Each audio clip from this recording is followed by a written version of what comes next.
In a bold move that has sparked heated debate, former President Donald Trump announced his intention to spearhead what he calls a movement aimed at eliminating mail-in voting across the United States.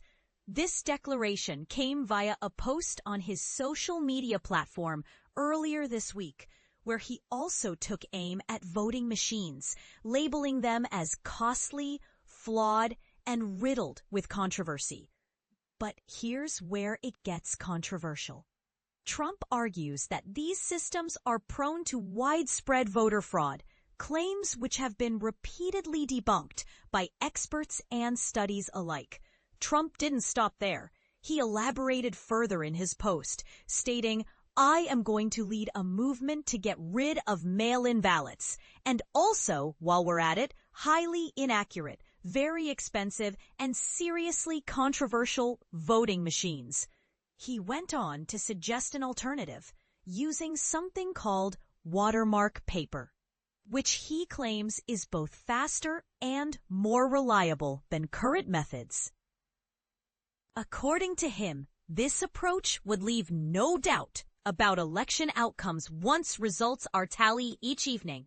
While the idea might sound appealing to some, critics argue that such sweeping changes could face significant legal hurdles and may even conflict with constitutional principles. To kickstart his campaign, Trump says he plans to issue an executive order before the 2026 midterm elections. However, any action taken along these lines would almost certainly invite lawsuits from those who view it as overreach. Why?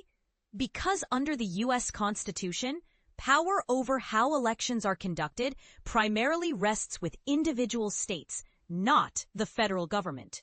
Specifically, Article 1, Section 4 grants state legislatures authority to regulate the times, places, and manner of holding elections, subject only to congressional oversight.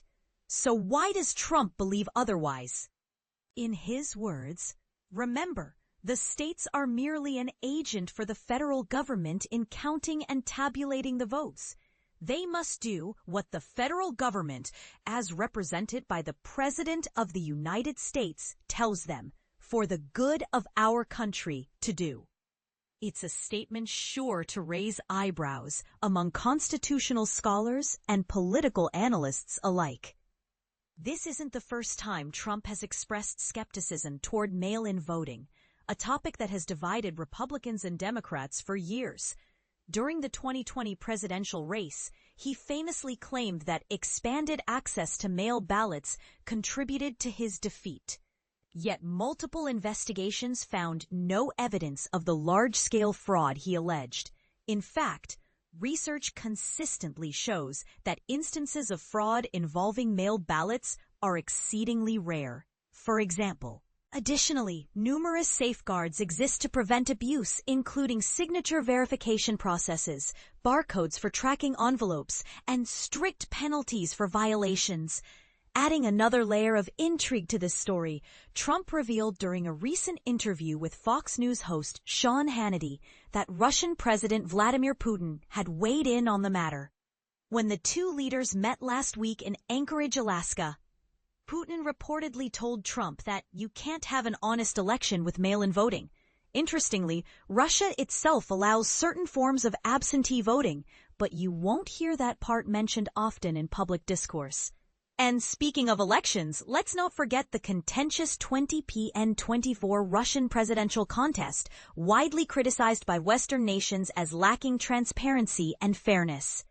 The U.S. State Department condemned the process, calling it an environment of intense political repression that has marginalized or completely silenced all independent voices. Fiona Hill, a former top advisor to Trump, offered her perspective during an appearance on CBS News' Face the Nation. Recalling past interactions between Trump and Putin, she noted, "Well, look, this is Vladimir Trump, влияет на внутреннюю политику США и хочет посеять хаос в американской избирательной системе перед промежуточными выборами. Her remarks underscored concerns that foreign actors like Putin might seek to exploit divisions within the U.S. electorate. So, what do you think? Is Trump right to push for such drastic changes, or does his proposal risk undermining confidence in America's democratic institutions? Should voters be concerned about potential interference from abroad when discussing election reforms? Share your thoughts in the comments below.